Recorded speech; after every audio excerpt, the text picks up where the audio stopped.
Hey, friendo, Steve here. Hey, Larson. And welcome back to Going in Raw, the only pro wrestling podcast you need to be listening to this weekend. We've got Clash in Paris coming up on this episode of Going in Raw. We will be giving you guys the lowdown on the go-home episode of Monday Night Raw before Clash in Paris. We'll be doing our live watch-along, a review right afterwards, star ratings the next day, etc., etc. You guys know the drill. All the usual stuff. All the usual stuff for the most premium live event there in Paris since the last time they went to Paris. It's Monday. We're doing a same-day Raw review on a Monday because they're in Europe. So, of course, it all happens earlier. And, you know, what better thing do we have to talk about than Monday Night Raw? Other than, of course, indie wrestling gone horribly wrong, Larson. So... Wow. I know this was like the story. I mean, apparently WWE's ID system is the thing that's being counter-programmed to AEW, because there was a story and an incident and a video making the rounds over the weekend that we're going to talk about today. I'm sure everybody, you know, in our orbit probably is like, hey, Steven Larson, what do you guys think about this? And we'll probably give you our Captain Obvious opinions on the situation. But for those who might not be in the know, the son of Quentin Rampage Jackson, famed MMA fighter, and also one of the main participants in the TNA August 1 warning, identity revealed. His son, Raja Jackson, a kick streamer for the platform Kick. And that's where this basically went down. He was backstage at a Nox Pro a wrestling event, and you know, the entire thing is captured on this Kick stream, and I watched the parts that sort of matter, I guess. And he was just backstage, evidently shooting the shit with some of the people, the workers there at this Nox Pro event. And during the course of it, one of the wrestlers there, who goes by the name Psycho Stu, who I didn't even look at the notes here. Real name is Stuart Smith. All right, so while they're sort of like greeting each other and everything, Psycho Stu comes up to him and I guess believing that he is one of the boys or a worker of some sort, took a beer can that he saw and he smashed it over his head. And Raja Jackson was not into that at all because he's like, what the hell? And so when Stu realized this, he reached his hand out, tried to apologize to him. It's a very awkward confrontation, a very awkward situation. And they try to sort of calm the situation down. And then Reno Anawai, who's one of the co-owners of Nox Pro, along with Rikishi, said, hey, you know, maybe you can do a run-in during his match and get him back. Later on in the stream, he's sitting there during the entire thing, streaming, talking to chat, apparently being kind of egged on by chat to get a receipt. And then AJ Mana, one of the wrestlers there, also backstage before all this goes down, eggs him on to get a receipt on Psycho Stu. During the chat, Raja's talking to his stream, and he's just saying some really incriminating things, to be honest with you. He's saying, I've always wanted to fuck up a pro wrestler in real life. It's kind of, I don't know, if I didn't know better, I'd think there's something wrong with this dude, because some of the stuff that he's saying, it's like, this guy probably shouldn't be in the ring. So during Psycho Stu's match, he gets in there, gives him a double leg takedown, slams him to the ring, which seemed to do some damage to Stu in the first place. And then he proceeds to dole out just an ungodly number. 22. It was 22. Gee, I had to stop after like 5 and fast forward. And they're just gnarly shots, like legitimately just trying to pound this poor guy's head into the mat. And eventually, after just standing there and watching this happen, one of the wrestlers stops it. They pin him to the corner. And later on, he's called apparently by AJ Mana and said, what the hell was that? He flatlined in the ring. We can't get him to wake up. And to which Raja says, my bad. And so now, according to the LA Times, an investigation has been opened into this matter. There's been statements released from, like I said, Quentin Rampage Jackson, the people at Nox Pro. Like we mentioned earlier, this had been part of the WWID program. It was one of their affiliate promotions that very quickly was taken off. Yeah, that seems to have come to an end. WWE appears to have taken, according to PW Insider, WWE's ID program Twitter account is no longer following Nox Pro, and any mention of the Academy has been removed from WWE's recruitment website. Yeah. So WWE is distancing themselves from Nox Pro. Yeah, and that's not shocking at all. I mean, this was a failure pretty much across every conceivable line in an indie promotion. You know, you and I have been lucky enough to be backstage, even though we own Action Coast Wrestling. We let the boys do the boy things, and we don't intrude on their territory. We're the money men. Way of putting it. In light of this incident right here, it should be noted that we're not actually the owners of Action Coast Wrestling. We just play them on television every once in a while, and we help promote our friend's show. Yes. And we have a lot of fun with that when we can. It's a really wonderful promotion. But like the few times we have been granted the privilege of being backstage, it's a wonderfully collaborative and festive atmosphere. Yep. I'm sure pro wrestling being pro wrestling, you know, mishaps can happen and miscommunications can happen.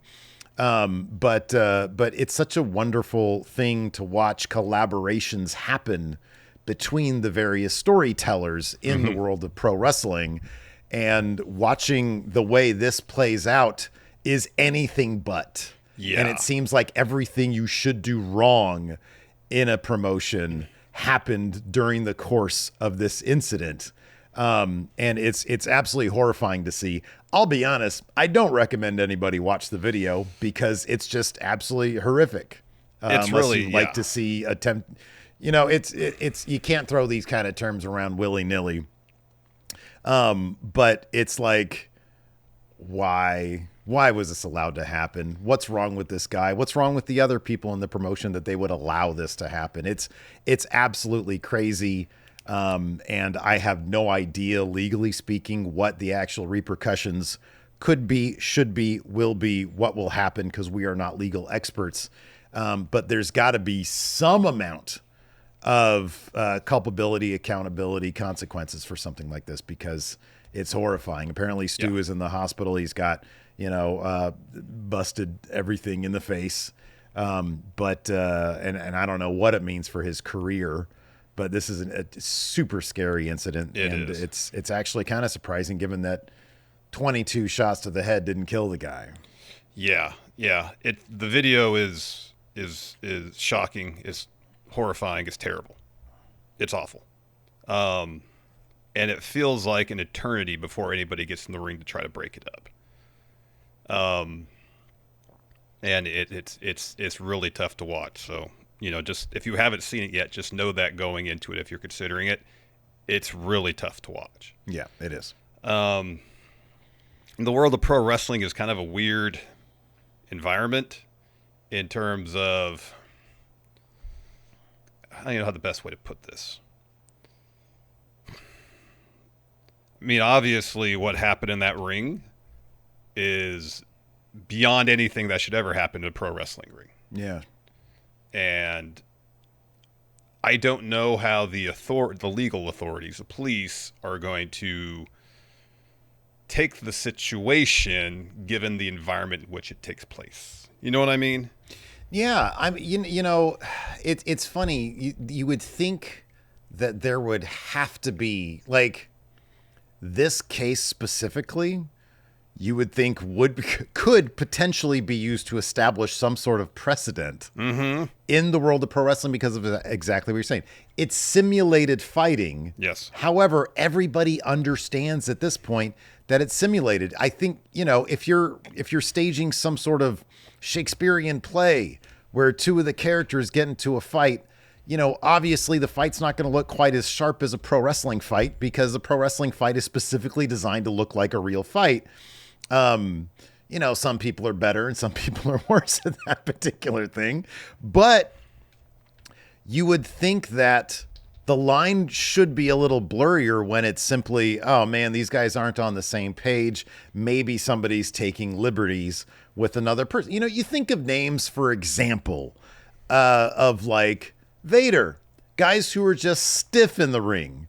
Well, I don't know if necessarily that could be considered something that a wrestler could be like, hey, I want to file assault charges on this guy, because that's just part of what you get with pro wrestling. Some people are a little more snug, as they say, than others. I think at a, so, after a while into Vader's career, you'd understand his reputation for working stiff. Right. And you'd either just have to be cool with it or just make some sort of peace with that being the case, It's so far away, though, from somebody who on their live stream is sitting there saying, oh, yeah, I'm going to get this guy. Boy, oh, boy, I've always wanted to do this before. I want to take so many liberties with this guy. I am literally just asking for this moment to see how badly I can damage this human being, which goes so far beyond storytelling and what the agreement is between parties in pro wrestling. And you would think that because that agreement is so violated, like, I don't think there's anything in here where like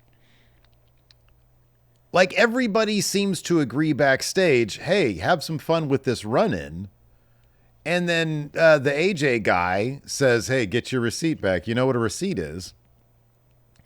But I don't think you would think that there'd be some sort of line past where this is okay.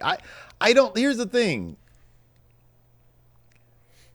Yeah, I mean, I don't think it's even legal for somebody to, hey, Larson, I'm legally granting you permission to try and give me brain damage. I don't know that. I think you're probably I could still press charges on you. I would imagine. So I couldn't remember at the moment when I was, when we were talking about it. So I looked. New Jack was charged for the mass transit incident. Okay.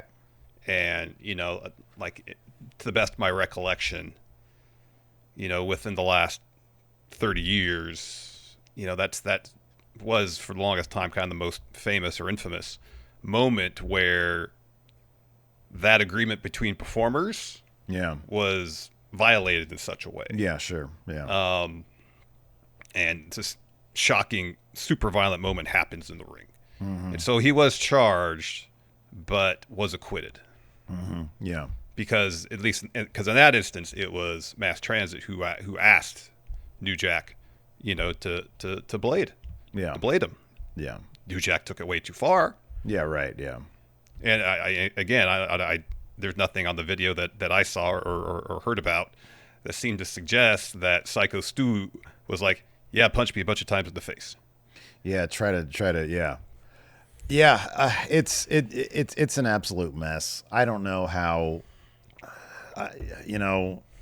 And it's funny because, this is one of those instances where, take it from me, be glad that you don't have to see the discourse on social media, because, the people who simply want to engagement farm in rage bait are out there saying, yeah, this guy did nothing wrong. We had that in our comments the other day. I was like, okay, like this obviously isn't the channel for that. Yeah. So, it's just immediate, like, okay, ban this guy. Yes. But,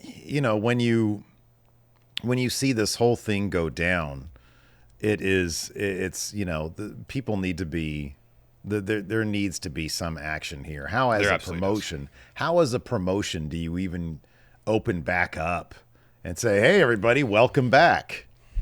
Like, hey, bring your kids. How do you show your face again as a promotion? Yeah. Yeah.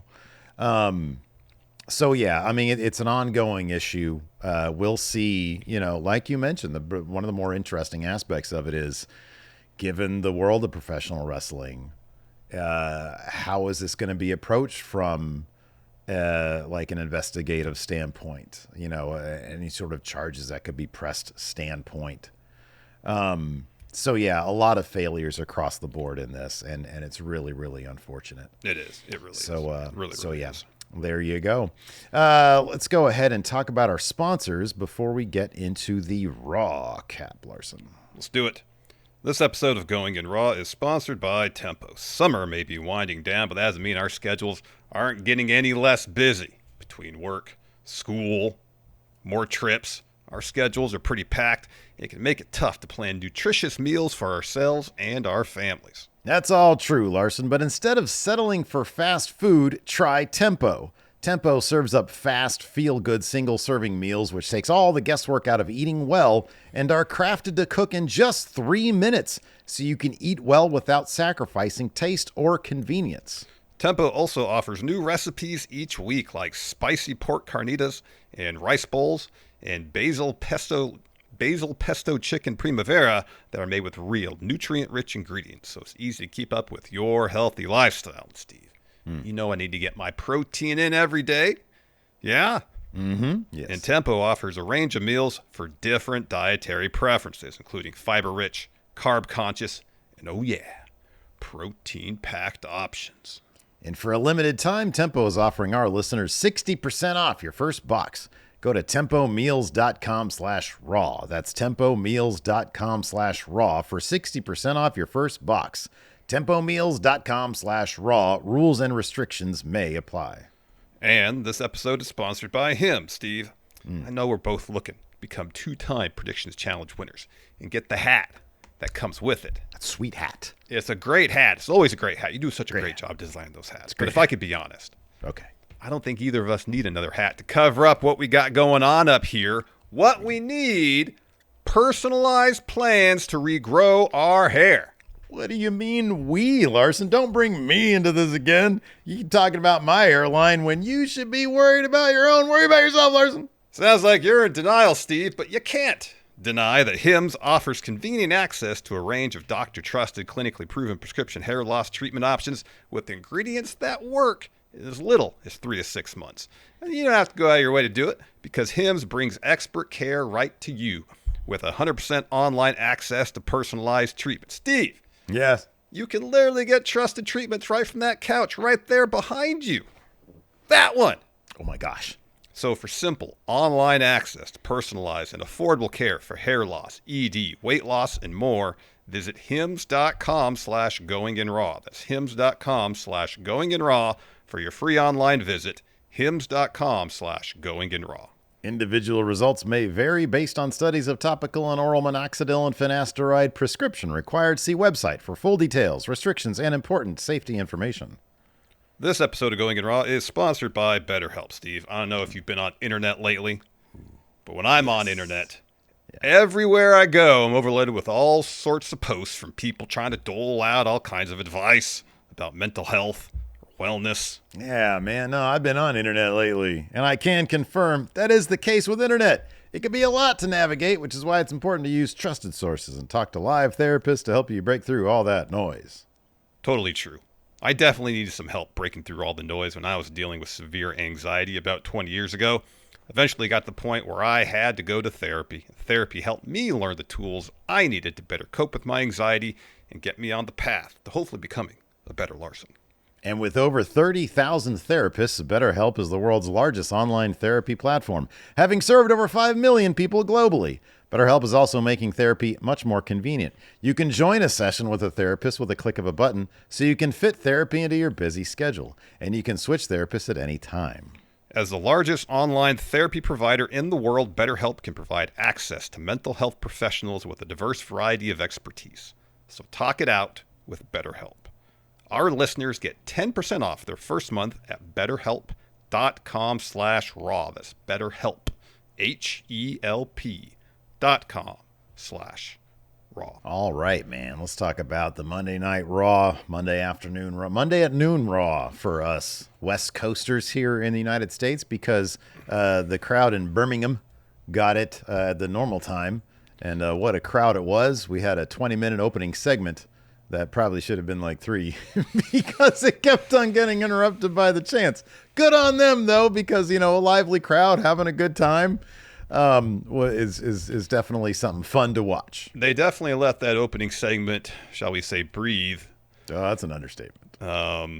because there was ample opportunities for crowd participation, and I guess you're in a situation like that as a performer, whether you're Roman, Paul Heyman, Bronson Reed, you can't just like talk over the crowd. No, you got to interact. Indulge. That's what's kind of unique about a wrestling show. It's funny though, but because at this point, dude, like, you know, they go to these markets, and these markets they bring their A game because they want them to come back to these markets, and the Europeans do this, and they get so up for it.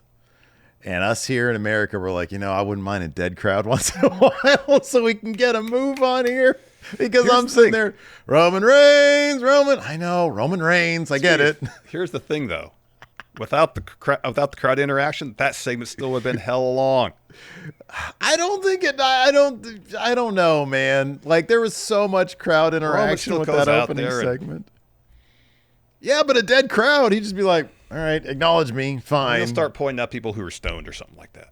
Oh, I love when he does that. Dude, I mentioned this, and because this Raw, we got some, couple takeaways from this episode of Raw. We got news on the women's world title. Mm-hmm. I like the stuff with Rhea, Io, Asuka, and Kyrie. I think that's good stuff. But the one thing that bizarrely stood out to me, and it kind of like was on, like, I don't even think was intentional necessarily.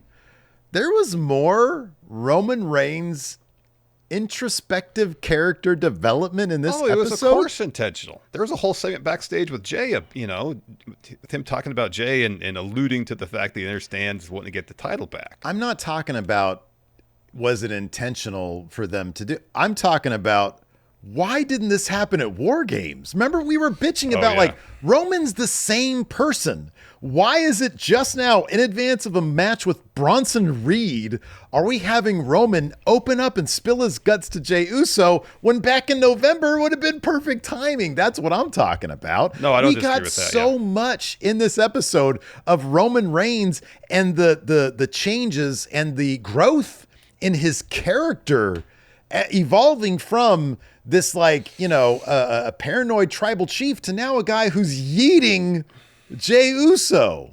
Well, I think Roman explained why. Because back at War Games, all that he was really missing, he still, he's able to reconstitute his bloodline. I think by that point he got the Ulafala back. Maybe not. No, that was January. That was January with the Raw premiere. So he didn't have that. He didn't have the title. But even at that point, it didn't feel like he, in his own words, he had lost everything. Mm-hmm, yeah. That's his point now. He feels like he's rock bottom now. Yeah. I guess. Because the Vision's taken Heyman from him. He's got nothing. It dives into what they were discussing on the Unreal show in the writer's room when Koski's like, nah, you have Heyman go with Seth. And Triple H is like, yeah, but here's the thing about Roman. He's left with nothing. And Koski's like, yes, he's left with nothing. And look at how that pays off. Now we have a Roman Reigns who has nothing. And what happens? His perspective changes. Now he's risen up Jey Uso saying, hey, go take yours, bring it back to the family, with no hint of irony, with no hint of a hidden agenda. It was awesome. It was like, okay, didn't expect that in this episode of Raw. That was cool. In advance, again, of a match with Bronson Reed. That's kind of crazy to me, Yeah, no, I get it. The timing of it seems a bit interesting, given, why didn't this happen at Mania or that's my I guess point. Mania, he'd still with Heyman at Mania, though. So I think that the idea is, having Heyman by his side was like the last little connection he had to Bloodline. Yeah. And his greatest success. That's gone. He's by himself. He's got nothing in his estimation. I mean, dude, at SummerSlam, he had the tag with Jay against Braun and Braun. This would have made a hell of a lot. I get it, like, Jay's going for the world title, but I feel like on the build to SummerSlam, this kind of, hey, this is what I'm left with. I've been gone for a long time. Let me spill my guts now because I'm teaming with this guy. You know why they're doing it now? They just thought of it.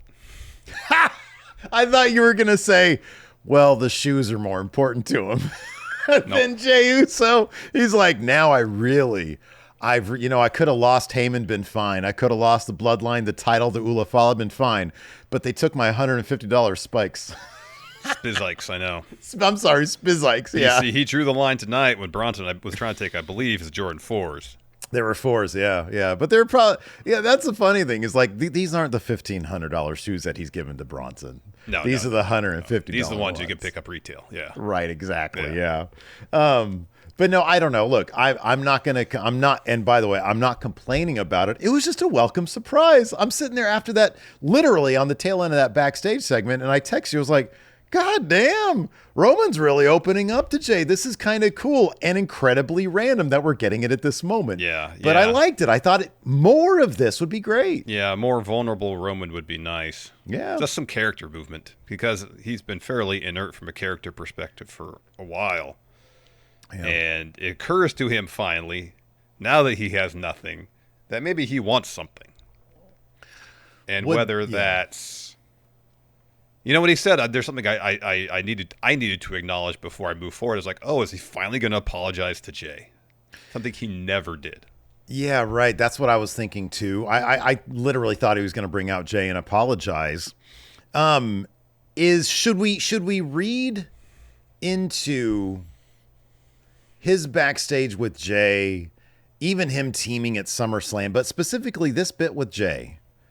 Should we just sort of understand that level of vulnerability kind of is sufficient instead of, like, at this point, it seems like the apology already happened in private off camera, because him and Jay, they're on that same level right now. And Roman's talking him up, and it doesn't seem like Jay needs that to get past anything. He's cool with Roman. Roman is his dude. Roman is saying, yeet, they're good. Yes, it would have been nice to get that apology. It seems like it's kind of baked in already, though, right? It does to a degree. Maybe it's one of those rare instances where two people featured on screen actually had a private conversation away from cameras when it's not a live television event. Could be, yeah. To discuss matters. Yeah. And we're just not privy to it. Because it certainly seemed like they were all good and there's nothing left to, and Jay wasn't doing, Roman usually comes around, Jay does this shit, his body language changes. And here, chest was out. He was getting talked up by Roman, and man, it felt like all was good. I don't necessarily need, although it would have been so good to have, because that in-ring segment, it is kind of funny. They did leave much more stuff on the table with, post WrestleMania, Cody winning stuff with Roman and Jay and all them. There was a lot more they could have left on the table in terms of like, oh man, this is damn good television. Mm-hmm. And first and foremost is that apology from Roman Reigns. Kind of surprised they didn't go to that well. But like you said, man, it's entirely possible they just thought of this shit here. It's like, hey, who is Roman Reigns? Okay, well, we should probably figure that out right now. They had from the build of Mania where they made the decision to put Heyman with Seth till now, and this is like, all right, finally we've cracked the idea. Yeah, Roman's gonna be vulnerable. Sometimes it just takes time to get a gestate. You got a seed of an idea. You got to go for some walks. What is your ideal way if you have an idea for something but you can't quite crack it? What do you do to get that idea out, man? It's mundane tasks: brushing my teeth, dishes. Nah, usually dishes. I'm like dishes. When I do dishes, I'm oddly focused because we have a dishwasher that's old, and so you can't put dirty shit in there. Your plates and stuff have to basically be clean. You have to wash the dishes before I have to you do put the them in pre-wash. the dish. So there's not like hunks of food and stuff on. I got to clean it off pretty good before I put them in the dishwasher. So that takes a certain amount of focus. I can't wander. Brush my teeth. That's muscle memory. Yeah, right. Yeah, you don't need to focus on that. No. I've got one of those dishwashers that claims that you can put whatever the fuck you want in there. And I don't really test it that much, but lately I've been testing it a little bit more. Wow, this cheese right here is taking a little while to get off. Maybe a dishwasher can handle it for me. Dude, hardened cheese and three things are the bane of my existence when I do dishes. Number one is hardened cheese. Number two is dried potatoes, specifically sweet potatoes. If a sweet potato dries on a plate, it's like cement. Oh, yeah. And then third, dried oatmeal. It's not as bad as sweet potato, but if it's on there and it's been stuck on there for a little bit, you got to let that shit soak for a couple hours. You know what I'm kind of surprised you didn't mention, and maybe it's a different situation, but I've noticed because I know you're a big fan of the Kodiak pancakes. Mm-hmm. when that gets out of the the little thing that you use, because I do mine all in the mixing cup because I've got a big old mixing cup, and so I put everything in there. Then I take the wick out, I do that, and then I put it in the thing. I put it in the pan to make my pancakes. If any of that gets on my counter and it dries, oh my God, it's like concrete. It is so tough. But my main nemesis for dishes is peanut butter. It's that damn peanut butter spoon, because I love to spoon that peanut butter. Okay, I forgot to mention one. You think peanut butter's bad? So my youngest is allergic to nuts. Sure, okay. So she has sunflower butter. Sun butter. Oh, I didn't, yeah. That is like, at least with peanut butter or almond butter, you can run under water and it'll start to break. It takes a while sometimes. It takes a while. If the spoon sat there, yeah. Sun butter is impervious to that. Wow. It is viscous. It is thick. It is sticky. Yeah. You have to use some real elbow grease to clean off anything with sun butter on that. I forgot about sun butter. That's probably a number 2 spot. Okay. Because sometimes you'll think it's clean, but if you get a little bit left in the crevice somewhere, you can run that through the dishwasher 5 times. It's not coming off. Yeah, right. Yeah. That's gnarly. It's brutal. Let's talk about this really quick with Roman Reigns, though. We'll just dive into it. So Roman opened up the show. You want to do any more promo. dishes talk? Maybe we'll save that for the. We'll loop Hilton into that for when we do the Hilton shoot interview for Friendo Club. Yeah. Have you asked him yet? No, I saw him this weekend. I forgot to ask him. Jesus, you actually saw him in person? You didn't ask him? It was only for a little bit. I'll just text him, man. I'll text him. We'll do it on the group thread. All right, we'll do it on the group thread. Anyway, so Roman opened up, says, acknowledge me. The crowd acknowledges the shit out of him. He says, it feels like old times. You still sound the same, loud as hell. But if I'm being real, I got to be honest, you acknowledge me, but there's something I need to acknowledge before I move forward. Sounds like old me, but I'm not the same guy I used to be. Maybe I can be. Cody predicted a year and a half ago. And then the crowd boos Cody. And he says, interesting. Mm-hmm. And then he says, Seth and the Vision, they followed through on the things Cody said. People boo Seth and the Vision. They start chanting, fuck Seth Rollins. And he's like, I'm there with you. I get that one. I thought the interesting line with the Cody stuff was hilarious because it seemed like it seemed like a shoot. He said, I don't have all the things I used to have. They took it all from me. I don't have a bloodline. I'm extremely proud of Jay. Anybody questioning him being in the 4-way match in Paris, you're wrong. He won our match. He got the pin. He's got the rematch clause, so he should be fighting for the title. I appreciate you all, but my time will come. He says, they took my bloodline, my wise man. They took everything, so they had to find something to take from me, which brings me to Bronson Reed. He's interrupted then by Paul Heyman. He plays with the crowd a little bit. Paul Heyman just talks a lot, and then he hands the mic over to. Oh no, he doesn't. He says, I don't want you to think that he talks about tough love. He says, I miss you, my tribal chief. I loved you 5 years ago because we're coming up. I think this week is the 5-year anniversary when Heyman joined Roman Reigns. He says, I love you now, which is why I came out here to disrespect you. I didn't disrespect you out of malice, but out of the love I was speaking of. What you need is the tough love I used to offer, the tough love I can give you. I don't want you to think that at Clash in Paris, I'm man enough to deliver that tough love to you. I'm not man enough to beat that tough love into you, but he is. So Roman says, hey, dumbass, on Sunday, you're going to kiss my ass because I'm going to dog walk his ass. So Bronson gets on the mic. And I actually kind of liked what he had to say because he sort of brought it back to the Samoan thing. He says, I know you're an educated man, Roman. You have a college degree. Your tribe from Samoa is civilized. My tribe isn't. We were exiled and sent to Australia. Your tattoos all paid for. Mine were earned. I'm the Samoan that your dad and uncle warned you about, and at Clash, you're going to find out why. Roman no-sells the shit out of it. Says, hold up. This guy is Samoan? Why didn't anybody tell me? That means your ass belongs to me. How about I give you one more shot? How about you bring your big ass down here and return my shoes, apologize to my people for wasting our time, acknowledge me, and don't ever send disrespect my way again. So Bronson takes off the Shula Fala, puts it on Heyman, says, Roman, you don't want me to come down because if I do, I'm going to force you to acknowledge your tribal thief. Roman says he's right about one thing. He doesn't have to come down here because I'm going down there.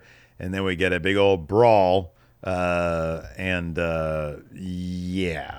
ends up going back to the ring, doesn't it? Yeah. Security, producers come down. Roman gets in a Superman punch because Reed's about to go for a tsunami. He's distracted by all the security guards, so Roman hops up, gives him a Superman punch. Roman gets out of the ring. We go to security. They try to break it up. So yeah, that's the opening segment there. Yep. Later on, Bronson's backstage with Seth laughing. Said, "You were right about this." And Heyman said, that's what Seth says. Paul says, "No, you were right." He's talking about Bronson because he's just fuming. He's angry. And Seth says, "I was right about this because I know what he's capable of. You pissed, big man? Paris is your time. You're going to destroy Roman Reigns. And tonight, you're going to make sure LA Knight..." He directs his attention to Braun now. He says, "And tonight, you're going to make sure LA Knight doesn't even make it. This is the vision. It's all we dreamed of and on the verge of becoming so much more." So later on, Jay's backstage. Talk about, "I don't know who I can trust anymore." And it pans out. Camera pans out. Roman's there. Roman goes, "I feel you. The last thing you want to do is trust CM Punk. Why are you so uptight? You've helped enough people. I can say that for a fact. Go out there and do this for you. Take it to your house. That's what matters. It's not about the boys or making friends. It's locking in your legacy, our legacy. That's just my perspective. You got to go out and do it." He gives Jay a little yeet. Well, yeah, Jay says yeet. Roman says yeet back. Yeah. Yeah. We forget, that we kind of undersold. I think it was on Raw, one of the Raws that Roman showed up. He did some yeeting with Jay. Remember, it was like a prop bet at SummerSlam. At SummerSlam, but But then apparently he it happened ended up off camera. Yeah, but then apparently it also happened at Raw. We kind of no-sold it. So then right before the main event, Roman attacks Braun and then goes after Bronson Reed, hits him with a Superman punch. Security separates him. Bronson Reed's knocked a little loopy. And then Pierce goes up. So he had just been attacked by Roman and goes, "You have a match with LA Knight, and that starts right now, so get out there." Yeah. So then LA Knight in new gear attacks Braun, chucking him around all backstage in the road cases. Eventually they make it through the curtain, and they still brawl a bunch. We go to commercial, we come back. That match happens. But before that, we're going to go back in time a little bit. Yeah. To an LA Knight interview. So Jackie asks him about facing Braun and about CM Punk accidentally putting him through a table last week. And Knight says, "Oh, that's a hell of an assumption. Yeah. Check that one at the door and let me talk to you. Was it an accident or on purpose? When I look at it, it looks like he had a chance to stop. But let's just say it was an accident. What happens next? He shrugs his shoulders. He doesn't lift a finger to help me. Then he wants to say, let's all work together against Seth. I agree with that sentiment, but you've made it so it can't happen now. I understand why you want to take everyone out. You're a hungry man. But understand, feast or famine this Sunday, the rations are limited, and everyone but this man is going home hungry because you're looking at the next World Heavyweight Champion." Says, "But Seth and Heyman sees fit that I'm the only one with the match tonight. Well, I'll tell you what's going to happen, Braun. You're going to be slapped back to factory settings. Woof, woof, dummy." He needs that dummy button. He does. Yeah, I loved how the main event started. I loved that whole backstage sequence led to the whole camera tracking with them going to the ring, and then we get the match. So we had that match, LA Knight versus Braun Breaker. Oh, sorry, we actually had a CM Punk interview before the main event. He's asked to respond to LA Knight's comments, and he says, "I heard what he said, and I know what's at stake. I was just trying to get everybody to play ball so we could make it to Clash in Paris." He says, "The problem is with Seth's numbers. I was just trying to get us there. Knight thinks I did it on purpose. You're wrong. I do care you fell through that because you're a clumsy idiot. No. Hungry? I'm not hungry. I'm obsessed with holding that belt, and it was ripped from me. So in Paris, every man for himself. The best in the world is getting back to what he does best. Seth, Knight, Jay, if I need to cripple you and paint my masterpiece with your blood, I will." With everybody saying CM, and the crowd indulges. They say CM Punk, yeah. So we have that main event. Pretty good main event as LA Knight kind of has Braun. There's a little bit of sloppiness in this, and I was kind of wondering because by the very end, Braun looked gassed, but I guess it was like a good half hour of just action for him from the backstage stuff all the way through till the end. But they had a pretty decent, pretty physical match, and it involved Seth Rollins distracting LA Knight as he kind of had Braun Breaker almost on the ropes here. He distracts LA Knight. LA Knight chases Seth around the ring, runs into what was supposed to be a spear. It kind of just looked like a spear headbutt from Braun because he didn't do the shoulder bit. Braun rolls him into the ring, hits another spear to get the win. Afterwards, Seth gets in there, beats up on LA Knight. Braun Breaker joins in. Finally, Jay's music hits. He heads out, sends Braun to the floor, gets a couple shots in on Seth, goes for a spear. Braun gets back in. Seth hits a pedigree to Jay. Finally, CM Punk's music hits. Braun, but they really extend these the wait for the saves here. Yeah, they do. Braun meets him on the ramp. Punk takes it to him. Crowd sings his theme during the beatdown. Breaker gets hit with the post, or gets posted rather. Punk focuses on Seth. Punk leaps in. Big brawl breaks out. So Punk takes out Seth. He helps Jay up.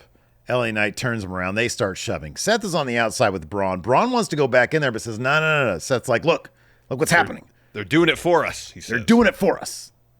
And so, sure enough, they all take it to each other. So there's a bunch of shoving. What is it? CM Punk shoves LA Knight into Jay. Jay ends up super kicking LA Knight.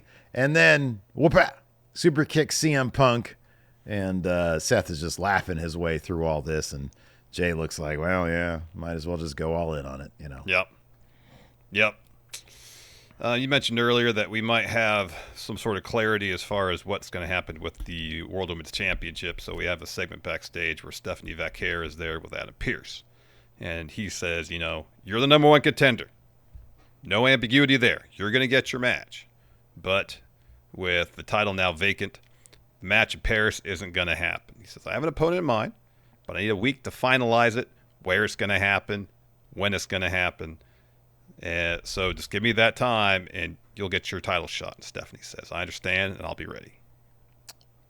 So they have a week to figure it out. Do you think they've already figured it out, or they're going to wait until they? Oh, you think this is a shoot? Like, got to figure this out. Koski hasn't gotten back to me yet. Triple H still chewing on his ice. Just sitting there. Chewing on his ice. Oh, man. Yeah, I kind of wonder. I mean, you got the WrestlePalooza September 20th? Yeah, 20th. Yeah, September 20th. I'm assuming it's going to happen there. That makes sense. I thought of something tonight, and it maybe not, but I don't know when Liv is supposed to come back. It's going to be a while. It's going to be a while, yeah. Be kind of interesting if somehow, some way they got that title on Roxanne. Tonight when they had Rhea versus Roxanne, I was kind of wondering if that was like low-key number one contender match. Yeah. And then, if Roxanne had won, she'd be in a position to face Stephanie for the Roxanne has beat Io. Mm-hmm. Rhea has beat Roxanne. But Rhea has never beat Io. But they're friends now, so it doesn't look like a match is forthcoming. It kind of feels more like Io and Rhea are going to be dealing with the Kabuki Warriors. Mm-hmm. Roxanne having that title adds so much intrigue to the whole Liv Judgment Day situation. Granted, it's going to be a while, but, Triple H, he's fine having things take a while. Oh, yeah. So, yeah, I could see it being Roxanne, potentially. Yeah, but then she just lost tonight. She just lost tonight, yeah, I know. Yeah. Yeah. So, I don't know. We got another match booked for Paris officially. It's going to be Becky Lynch versus Nikki Bella for the Women's Intercontinental Championship. So Becky comes out for promo. And so she's listened to the crowd's response. She goes, a bit of a mixed response, but okay, you can boo me.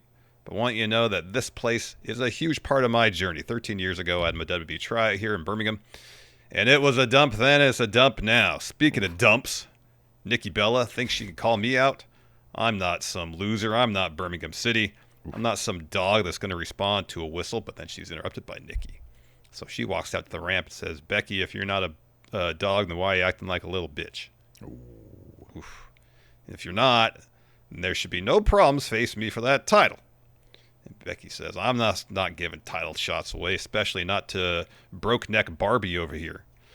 And Nikki says, first, this broke neck Barbie kicked your ass last week because of me. You have a page to write history on. And Becky says, yes, you blazed the trail. You and your twin, your better twin, by the way. I know all this. I just don't care. I never wanted to respect you. I wanted to replace you, and I've done a pretty good job. Nikki responds, you wanted to replace me because you didn't want to face me. And from what I remember, used to be that scared girl in the corner and Charlotte's little sidekick. Ooh, that one really got under Becky's skin. There's another one that got under her skin more. Becky says, "I'm no one's sidekick. I'm no one's shadow. It says so in my song. I'm the greatest women's wrestler of all time. Sports Illustrated said it." Nikki's like, "Oh, we don't care what Sports Illustrated has to say. Care about what the people have to say.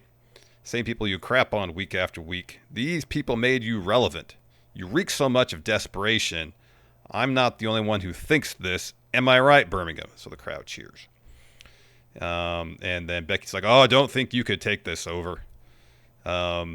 And then Nikki says, "Is this what the man has become? Has the man lost her balls? You don't have class. You're cheap. You're a champ. And you're the other C word, and the coward." crowd gasps. Yeah. And she takes a beat and says, "A coward." That line was awesome. And Becky says, "Oh, ooh, a coward. I'm not a coward. That's way worse than the other C word I thought you were going to say. So I'm not a coward. You want your match? Fine. Let's do it at Clash because I'm not wrestling in Birmingham." So the only good thing that came out of here died a month ago. But Ozzy at least had the good sense to move to L.A., a proper city, because if I lived in Birmingham, I'd die too. And so Nikki says, "There we go, Becky. I know why you're so mad. No matter what, your name will never be as big as Bella. And at Clash, you're going to hear that Bella's the new IC champ." They go at it. Becky gets the raw end of that deal. She ends up on the outside of the ring. After she goes for a manhandle slam, Nikki escapes that, looks for a rack attack. Becky escapes that. Nikki picks up the IC title, holds it up, then tosses it to Becky. The thing that I love about this promo is that Becky killed Nikki last time they were in the ring on the promo with the John Cena stuff. And so what do? They manufacture a promo that allows Nikki to get the upper hand on Becky, so Becky sells the shit out of her. That's how this stuff should work, because you're crafting a story then when both people get the upper hand on the I don't think they understood just how much that Becky line last week, 2 weeks ago, whatever it was, how well that was going to go over. But that killed Nikki. Yeah. And this promo tonight, Becky did such a great job selling it, and Nikki did a great job on delivery. Really well done promo between these two. Yep. So Judgment Day still has their issues with like half of the Raw roster. So Judgment Day's backstage. Finn asks JD if he's seen Dom. And JD just nods. The camera pans over like 10 feet away where Dom is talking to Americano. Yeah. And Finn's like, "What is this all about?" Dom's like, "Don't worry. I'll catch you up later." So then Finn's like, "Oh, you got to go for your match, JD." So JD had a match against Dragon Lee. This is one of those matches they put in the first hour Raw that can either be 3 minutes and super quick and kind of whatever, or 15 minutes and really good. Thankfully, we got the latter. Yeah, JD McDonough, boy, that guy can sell. That guy can bump. He can do. Boy, he's good. He is good. That sit out power bomb that he got hit with. Woo, that was nasty because he took all that on the back of his head. Yeah, back of the head and the top of the shoulders. So early on the match, a ref catches Finn about to interfere. So I believe it was Jessica Carr tosses Finn from ringside. Well, JD's not happy about it, so he goes to confer with Finn, and Dragon Lee takes them both out with a suicide dive. Later on, Dom comes ringside. He trips up Dragon Lee. AJ runs through the crowd, jumps the barricade to attack Dom, throws him over the opposite barricade on the opposite side of the ring, and then Dragon Lee hits JD with a running back elbow and then a Destino to get the win. Yep. So later on, we see Roxanne Raquel backstage. Dom, Finn, and JD step in. Finn asks why Dom didn't have JD's back, and Dom says, "Well, you were out there. You were supposed to help, but you got kicked out of the ringside area." Raquel says, "Stop with all this arguing. It's not what Liv would have wanted." And so Dom says, "Finn, you've known AJ the longest. Why don't you handle him?" Finn says, "Fine, I'll go talk to Pierce." And JD's like, "I'll come with you." And Finn says, "No, I got this." So we get a replay of Rhea making the save for Io last week, and then Asuka and Kairi getting upset about it. So then Rhea's stretching backstage in advance for a match against Roxanne Perez. Io walks up to her and says, "Thanks for having my back. I respect you. But Asuka and Kairi are my family, and they're not happy about you getting involved in our business. So we need to keep our distance for a while." And as she's saying that, Asuka and Kairi, you can see them in the background. So Rhea's like, "I get it. I understand. No problem." So she turns to leave. Io stops her and says, "Thank you for understanding," and gives her a hug. Mm-hmm. And in the background, you see Asuka especially get super pissed off about it. I love this bit. Io and Rhea have such charming chemistry together, and it was just so well done. And then you see Asuka's mannerisms Like, especially because they did that little replay of like her last week saying, "Oh, Rhea can help you, but we can't," and she just has it down so. It's so goddamn entertaining when Asuka, is upset and jealous and all that kind of stuff. It's so wonderful to watch. It is. It is. So then later on, Rhea faces Roxanne. We talked about the finish to this. Rhea gets the win. Roxanne was working over Rhea's knee pretty good throughout this match. She's looking for a leg sweep. Instead, she eats a headbutt and then a riptide. So Rhea gets the win. After the match, Raquel attacks from behind. Io runs down to make the save. She takes out Raquel and Roxanne and checks on Rhea. So later on, we're backstage. Io goes to check on Rhea while she's flexing her knee, make sure it's all right. And Rhea's like, I thought we were going to keep our distance. And Io says, nah, I owed you for last week. So Rhea walks off. Asuka and Kairi come in. Asuka's mad. Kairi's trying to play peacemaker a little bit, but Asuka says, stop talking to Rhea. So she storms off, and Io asks Kairi for help. And then, Kairi looks all sad and walks off too. Yeah. I love this dynamic. I think it's really, really good. So later on, we had Finn Balor versus AJ Styles. AJ got the win. Finn Balor hit a shotgun drop kick to the corner. Finn heads up, misses a coup de grace. AJ rolls through, hits a calf crusher. AJ reverses a jackknife pin into a Styles clash to get the win. So he beats Finn. That finishing sequence was really good because it was like a couple pins they reversed. Hey, Finn had a little bit more, pep in his step with this match with AJ, didn't he? Mm-hmm. They got good chemistry. Yep. So backstage, Dom asked Pierce about AJ, and Pierce is like, "Look, I gave him a match against Finn. What more do you want?" Dom says, "More. He cost JD the match, stalked me for months, cost me the AAA Mega Championship." Pierce is like, "All right, fine. I can't believe I'm going to say this, but you're right. Next week on Raw, AJ one-on-one with Dom Mysterio. Better?" And he's like, "What?" And he's like, you want even better? How about this? That title. Does that work for you? It does, and it's official. So we're going to get an Intercontinental Championship match in Paris on Raw next week. Another early show. Yeah, 11 a.m. Mm-hmm. So then we got another one of these Bailey vignettes, and it's very much the angel on one shoulder, which is NXT babyface Bailey. And then the devil on the other, which is the Ding Dong Hello super heel Bailey. It's the hugger versus the Ding Dong Hello. Yeah. So you got both those voices trying to pull Bailey in opposite directions. Yes. And it's just her, it's these voices arguing, debating with each other about what Bailey should do. And eventually Bailey's like, stop it. So. Yeah, I mean, given that they did this last week, or they set it up last week, it was like a little less jarring this week because okay, well, this is the direction they're going. Yeah. So I was able to kind of absorb, I guess, the meat of it a little bit better. And I like the performance of Bailey. It's just sort of the presentation takes me a little bit out of it. Yeah. But I like this idea. I mean, it does seem a little bit more like our suspicions are going to come to fruition. We're going to get a mix of hugger Bailey and bad guy Bailey as a heel hugger Bailey. That seems like that's going to be the case here. That could be pretty interesting. She really should have a bear hug as her finisher too. Oh, absolutely. Penta continued his feud with the New Day, had a match against Kofi Kingston. Early in the match, Grayson Waller is over by the commentary desk because he's having Corey Graves sign a petition to get the Destroyer banned. Corey Greaves. So down towards the finish, Penta hits a Penta driver. Kofi kicks out. Kofi rolls out of the ring, and Waller goes over to check on him. So Penta jumps over the top rope and kicks Waller. And that happens, the petition paperwork goes flying everywhere. And then follows with a tope on Kofi and Xavier Woods. Penta goes to the second rope, calling for a destroyer. Waller distracts him, allows Kofi to hit a Trouble in Paradise to get the win. Yeah, man. Yeah. I mean, they're signing a petition so this guy doesn't win with his finisher, and then he just loses. Yeah, no. Seems a little wonky, right? Yeah. Yeah. We get a really nice recap of Naomi and Jimmy announcing that Naomi's pregnant. It's well done. They kind of played down the whole heel aspect of her promo. They did. Just when she put everybody on notice, they played that towards the finish here. And then we got a couple video packages for Sheamus and Rusev to hype up their Donnybrook match at Paris. So Rusev says, I was brought into this world to crush, trained by monsters, and then let go. I'll hurt anyone that I want, and there's nothing more I like to do than hurt you.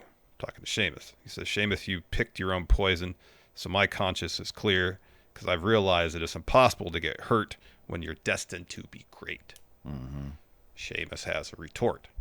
Says, pretty much just says that Rusev wants attention, and in Paris, they're going to beat the shit out of each other. And he says, I want the old Rusev back because I made you relevant again, from Bulgaria to France with banger after banger after banger. These are really well filmed.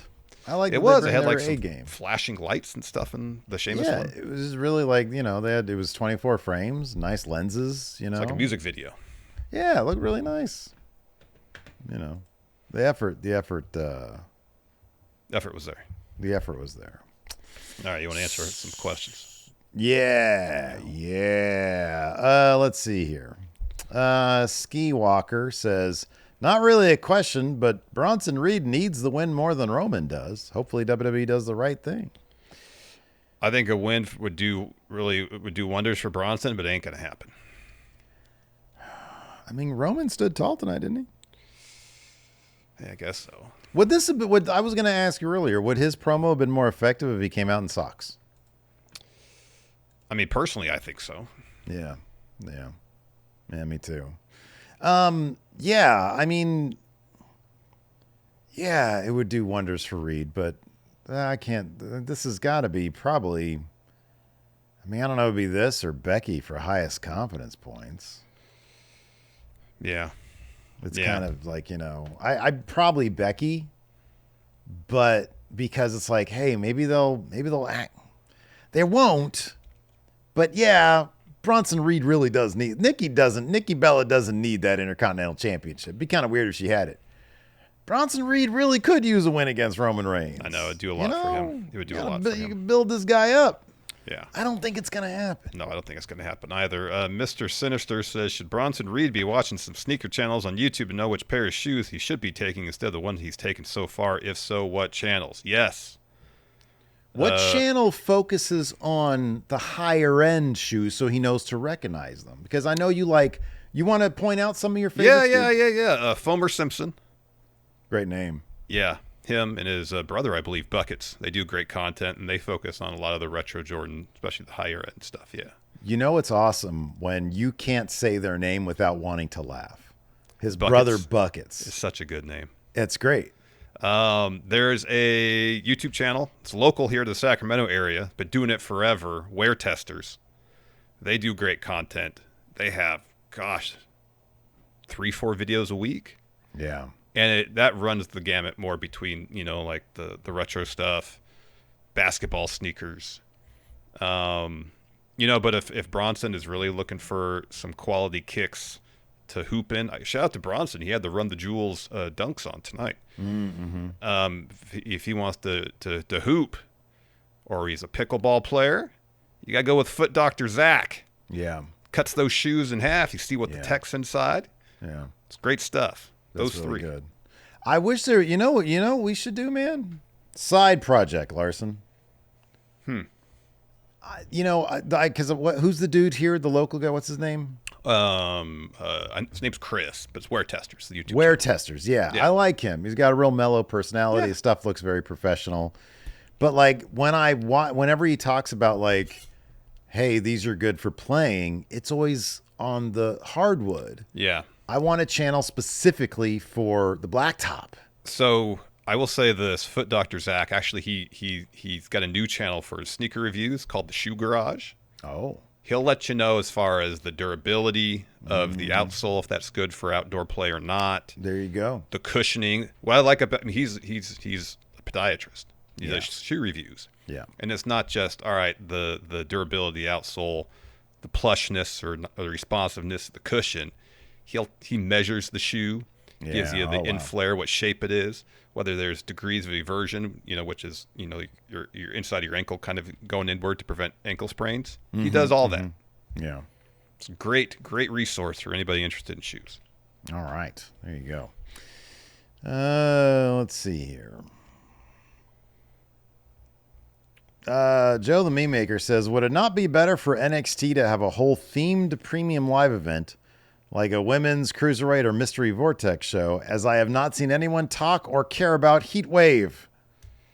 I don't think that about Heatwave. They did a fun mystery vortex thing and had a couple main roster people pop in. That'd be fun. It'd be fun, but the bottom line is we're getting to put it on the same day as an AEW show. Yeah, it's not going to get anything. You're not going to get any traction with that. Stop putting it on the same day as other shows. Yep. Cat Dad 7 asks, who goes into the Hall of Fame first, the New Day or the Usos? Would it be kind of fitting if they were in the same Hall of Fame class? Yes, and they inducted each other. Mm-hmm. Yeet. That'd be great. Angel Zeros, with the Speed titles being part of NXT proper now. Yeah, I saw that. Ava announced that. You see anyone having a significant reign, or will they be discontinued / unified sooner than later? I think the latter. I think they're going to be unified sooner than later. They'll be featured on the show a little bit, but they jam so much in NXT these days. You're going to jam a 3-minute match in there too. Yeah, I don't know, man. Anybody having a significant reign? I just don't know. I don't know. NXT's kind of all over the map. Oh, wow. Jesse Helsia says, I just turned 35 over the weekend. What's the best advice to deal with becoming middle-aged? In a lot of respects,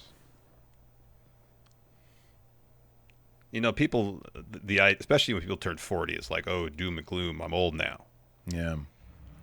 And granted, I'm in a lot of ways in better shape now than I was 20 years ago. Yeah, absolutely.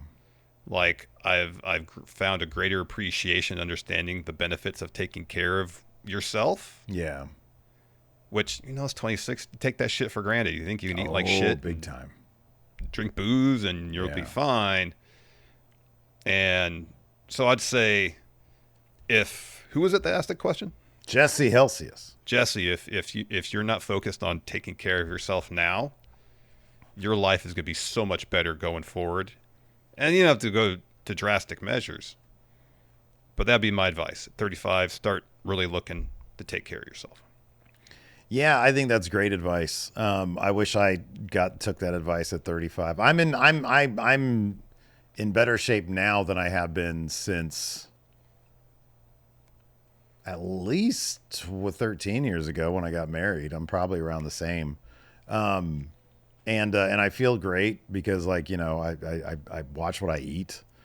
But it's sort of like necessity. It's like 50 ain't that far away.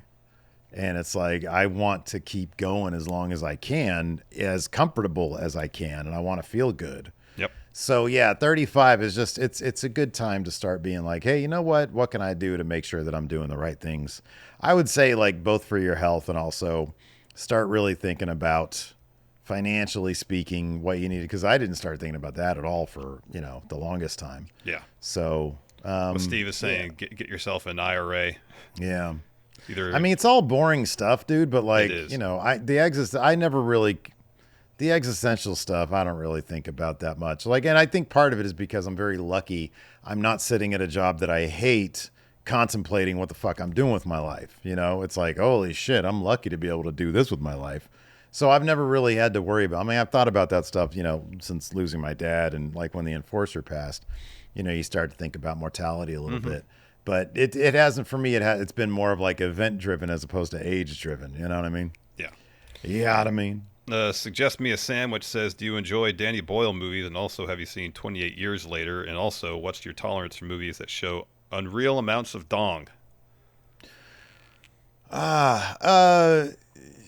Yeah, dude. Danny Boyle's fucking great, man. Trainspotting is probably on my Mount Rushmore. If I'm doing the personal Mount Rushmore. Yeah. The first 28 Days Later was awesome. I've heard mixed things about 28 Years.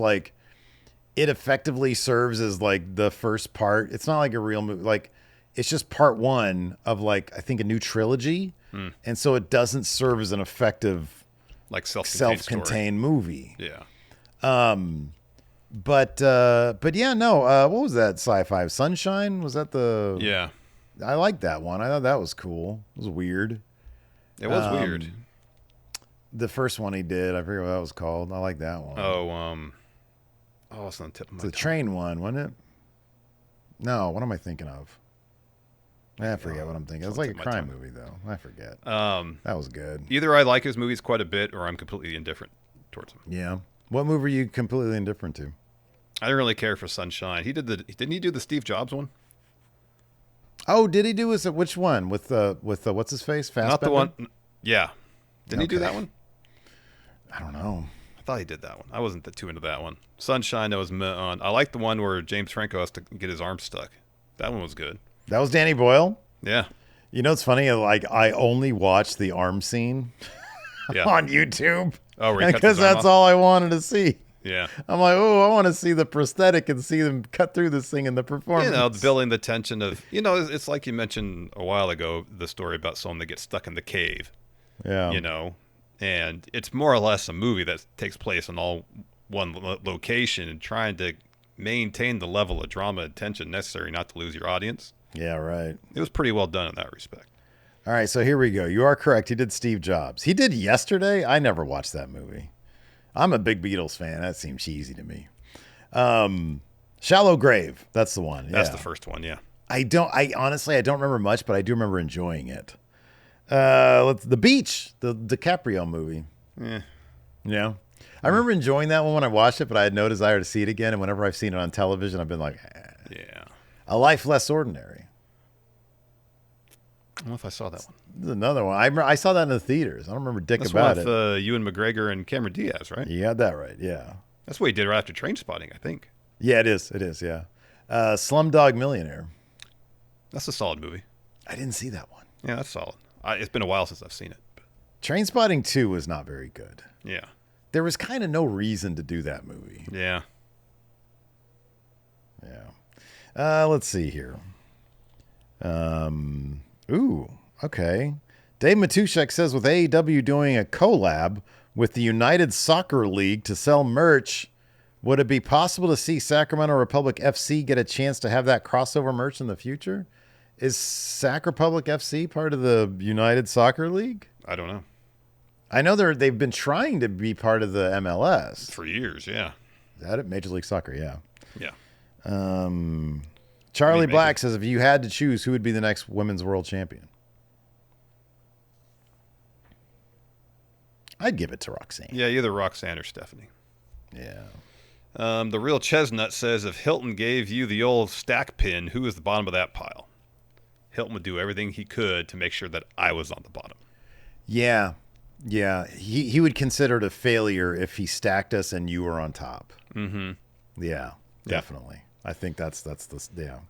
Louise asks if there was no restrictions, they only have to be active. Who would be seen as the last opponent? Who would you want that opponent to be? Oh, no restrictions? They just have to be an active wrestler right now. Oh, an active wrestler right now. Work for any company.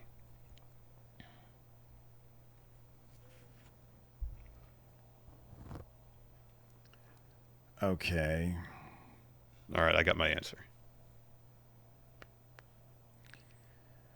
Oh, man. I feel like you've got a good answer and I have nothing.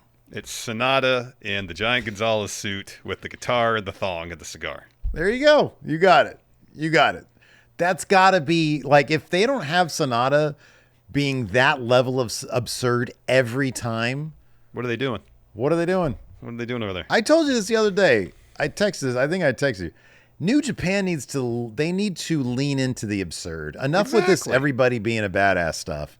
Lean into the absurd. Yeah. I felt like Sonata was really embracing that. Yeah. And if you're not taking advantage of that, because that got a lot of, like I say, buzz, but people are talking about it. I mean, I talked about it. Yeah, I mean, I saw some talk about it too. I think back then I was still on social media. If you don't take advantage of that, what are you even doing? What are you doing? What are you even doing? I ain't got any other questions here.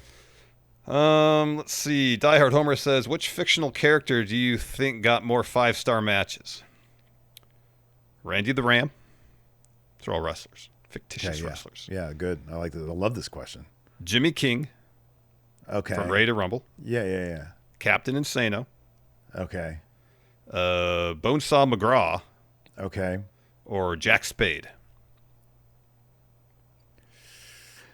My guess would be Randy the Ram had one solid 5-star match in his career. He was kind of the Randy Savage. That's my guess. I'll say this, especially given how the wrestler ends. It seems like Randy would do just about anything for the wrestling industry. Yeah. And so if he had to go out there and put his body on the line for a 5-star match and entertain his fans, gosh darn it, he would do it. What phase of his career do you think Randy the Ram got his 5-star match from Dave? It was after his championship peak, but before he started living in the trailer. I'm gonna say it was when he was on the rise as a strong mid-carder heading to the upper mid-card. A hungry mid-carder. Yeah, I think he laid out a hell of a match at one point. And then it didn't happen again because he got popular and he realized they like the big, formulaic laid out match. Could be. In my mind, it's the situation where he's got the sort of like that spell when Cena was putting on a bunch of really good matches. Oh yeah, or HBK, his second phase. You're past your championship years for the most part. Yeah. Now you're there for the love of it. Yeah, sure. Okay. Yeah. I like that. I like that a lot. I don't know if any of the other jabronis. I think Jack Spade has probably put on one, but Meltzer ain't reviewing that podunk territory shit. Exactly. But Jimmy King, nah, man, that guy phones it in. I mean, if Captain Insano was doing the drop kicks off the top rope like the Giant was, but not burned by shitty WCW creative. Yeah, right. Yeah, it's a possibility. Maybe if he's in there with the banger guy. Yeah. And then, boy, what a great question that was. It's a good question. That was a top tier question to end on. Thanks everybody for tuning in. Appreciate it. I don't know what the fuck we're doing tomorrow. Tomorrow's normally Raw day, but maybe we'll do something. Maybe we'll do nothing. I don't know. We'll do hot takes we'll on. Wake up and figure it out. Well, at least we'll film hot takes tomorrow. Yeah, might have an episode tomorrow. We got to do our Clash in Paris predictions tomorrow too. Oh, that's right. Yeah. Anyway, that's gonna do it for the show today. Thanks everybody for tuning in. Appreciate it. Till next time, we'll see you guys around. Goodbye.